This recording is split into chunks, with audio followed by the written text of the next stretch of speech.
പ്രഖ്യാപിക്കപ്പെട്ടു കഴിഞ്ഞപ്പോൾ LDF നല്ല ആത്മവിശ്വാസത്തോടെയാണ് തെരഞ്ഞെടുപ്പിൽ പങ്കെടുത്തത്.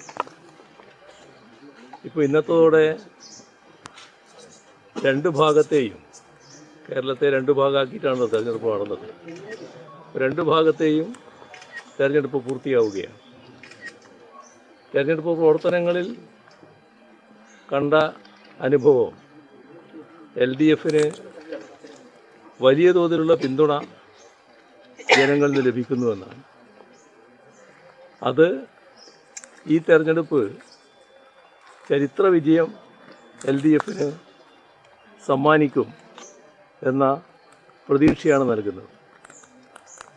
UDFൻ്റെ കേന്ദ്രങ്ങളെന്ന് സാധാരണ കണക്കാക്കുന്ന തദ്ദേശ സ്വയംഭരണ അതിർത്തികളടക്കം ഇത്തവണ LDFനെ സ്വീകരിക്കാൻ തയ്യാറായിരിക്കുന്നു എന്നതാണ് ഇതേവരെയുള്ള അനുഭവം സൂചിപ്പിക്കുന്നത്.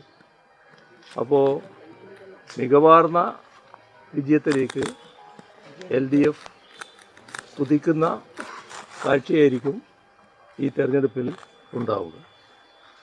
ഇന്നും BJPയും കോൺഗ്രസും പറയുന്നത് ശബരിമല മാത്രമാണ്. രണ്ടുപേരും ഒരേപോലെയാണ് UDFും BJPയും പറഞ്ഞുകൊണ്ടിരിക്കുന്നത്.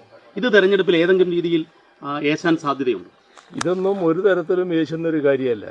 ശബരിമലയുടെ പ്രശ്നത്തിൽ അവിടെ നടക്കാൻ പാടില്ലാത്ത ചില കാര്യങ്ങൾ നടന്നു എന്നുള്ളത് വസ്തുതാപരമായ കാര്യമാണ്. ആ കാര്യത്തിൽ സർക്കാർ കർക്കശമായ നിലപാടാണ് എടുത്തത്. ഈ സർക്കാരായിരുന്നില്ലെങ്കിൽ ഇത്തരം കാര്യങ്ങളിൽ ഇത്ര കൃത്യതയോടെയുള്ള നടപടികൾ ഉണ്ടാകില്ല എന്ന് വിശ്വാസികളെല്ലാം ഉറപ്പായി കരുതുകയാണ്. അതുകൊണ്ട് തന്നെയാണ് സർക്കാർ സ്വീകരിക്കുന്ന നടപടികൾക്ക് വിശ്വാസികളുടെ ആകെ പിന്തുണ ലഭ്യമാകുന്നത്. പക്ഷേ തങ്ങൾക്ക് അനുകൂലമാക്കി മാറ്റാൻ വേണ്ടിയുള്ള ദുഷ്പ്രചരണങ്ങൾ നടത്താനാണ് BJPയും UDFും ശ്രമിക്കുന്നത്. രണ്ടു കൂട്ടരും ഇക്കാര്യത്തിൽ ഒരേ വണ്ടിയിൽ സഞ്ചരിക്കുന്നതാണ് നമുക്ക് കാണാൻ കഴിയുന്നത്. ജമാഅത്തെ ഇസ്ലാമി UDF സഖ്യത്തെ സംബന്ധിച്ച് വലിയ വിമർശനങ്ങൾ ഇന്നലെയും ഉയർന്നിട്ടുണ്ടായിരുന്നു. പരാതി രാഷ്ട്രീയ പ്രേരിതമാണ് എന്നാണ്. ജമാഅത്തെ ഇസ്ലാമിയുടെ കാര്യത്തിൽ ഈ പറഞ്ഞു തന്നെയാണ് സംഭവിക്കാൻ പോകുന്നത്. ജമാഅത്തെ ഇസ്ലാമിയെ മുസ്ലിം ബഹുജനങ്ങൾ തള്ളിയ ഒരു സംഘടനയാണ്. അതുകൊണ്ട് തന്നെ മുസ്ലിം ബഹുജനങ്ങളെ UDFന് അനുകൂലമാക്കുന്നതിന് വേണ്ടിയാണ് ജമാഅത്തെ ഇസ്ലാമിയെ കൂട്ടിയതെങ്കിൽ അതൊന്നും ഈ തെരഞ്ഞെടുപ്പിൽ യാഥാർത്ഥ്യമാകാൻ പോകുന്നില്ല. എല്ലാ വിഭാഗങ്ങളും LDFനെ പൂർണ്ണ മനസ്സോടെ അംഗീകരിക്കുന്ന നിലയാണ് വന്നിട്ടുള്ളത്. ഈ ദിലീപിനെ പോലും ന്യായീകരിക്കുന്ന നിലപാട് കഴിഞ്ഞ ആരെ ന്യായീകരിക്കുന്നില്ല എന്നുള്ളതൊന്നുമല്ല പ്രശ്നം. അത് UDFൻ്റേതായ നിലപാട് വ്യക്തമാക്കുന്നു എന്നാണ് കാണേണ്ടത്. ഇവിടെ പ്രശ്നം വരുന്നത് അതിജീവിതയുമായി ബന്ധപ്പെട്ട പ്രശ്നമാണ്. അതിജീവിതയുടെ ഒപ്പമാണ് നാടും സർക്കാരുമുള്ളത്. ആ നിലപാട് തന്നെ സർക്കാർ തുടരുകയാണ് ചെയ്യുക. രാഹുൽ മാങ്കൂട്ടത്തിലെ രണ്ടാമത്തെ പരാതി CMന് നേരിട്ടാണ് കിട്ടിയിരിക്കുന്നത്. ആ പരാതി രാഷ്ട്രീയ പ്രേരിതം എന്നാണ് ഇപ്പോൾ KPC പ്രസിഡന്റ് പറയുന്നത്. രണ്ടാമത്തെ പരാതി KPCC അല്ലേ കൊടുത്തത്?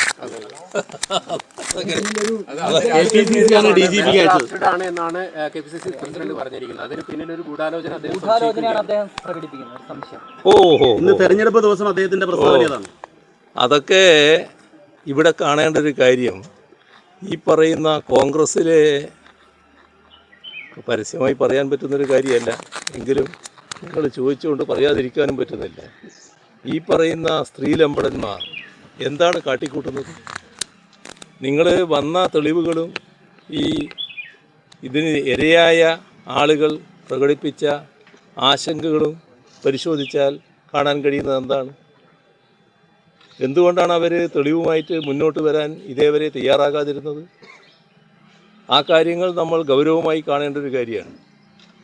വെറും ഭീഷണിയല്ല, നിങ്ങളെ കൊന്നു തള്ളും എന്നതാണ് ആ ഓരോരുത്തരോടും ഉയർത്തിയിട്ടുള്ള ഭീഷണി. അതുകൊണ്ട് നിസ്സഹായിയായ ഓരോ യുവതിയും ഇതുമായി ബന്ധപ്പെട്ട യഥാർത്ഥ വസ്തുതകൾ പുറത്തു പറയുന്നതിന് ഭയപ്പെടുകയാണ്.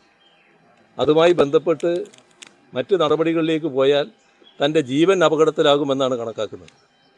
ഇത്തരമൊരവസ്ഥ എങ്ങനെ ഒരു രാഷ്ട്രീയ പാർട്ടിയുടെ ഉത്തരവാദപ്പെട്ട പ്രവർത്തകരുടെ ഭാഗത്ത് നിന്ന് വരുന്നുവെന്നാണ് ആലോചിക്കേണ്ടത്.